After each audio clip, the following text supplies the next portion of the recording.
வணக்கம் நண்பர்களே. இன்று நம்ம யாரை பத்தி பார்க்க போறோம் அப்படின்னு பாத்தீங்கன்னா, ஒரு மனிதன் மக்களை இயேசுவிடம் கொண்டு வந்தார். மற்றொருவர் உண்மைக்காக உயிரையே கொடுத்தார். இந்த இரு திருத்தூதர்கள் யார் தெரியுமா? இவர்கள்தான் தூய பிலிப் மற்றும் தூய யாக்கோப்பு. என்னை குறித்தும் என் வார்த்தையை குறித்தும் வெட்கப்படும் ஒவ்வொருவரை பற்றியும் லூக்கா 9ஆம் அதிகாரம் 26ஆம் வசனம். இந்த வசனத்தை வார்த்தையால் நிரூபித்தவர்கள் தான் இவர்கள்.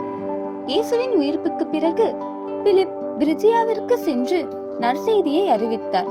அங்கு மக்கள் ஒரு கருநாகத்தை தெய்வமாக வணங்கினர். பிலிப் என்ன செய்தார் தெரியுமா? சிலுவையின் சக்தியால் இந்த கருநாகத்தை விரட்டினார்.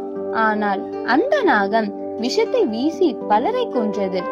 பிலிப்பு இறைவல்லமையால் இறந்தவர்களை உயிர்த்தெழ செய்தார்.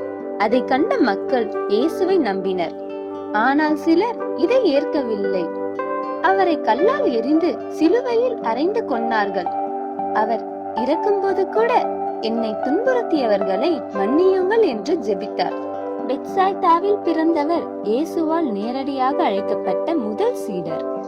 இவர் மக்களை இயேசுவிடம் அறிமுகம் செய்தவர். அறிவுபூர்வமாக கேள்வி கேட்டவர். நற்செய்தியை பல நாடுகளில் அறிவித்து கிபி 62இல் மறைக்காட்சியாக இருந்தார்.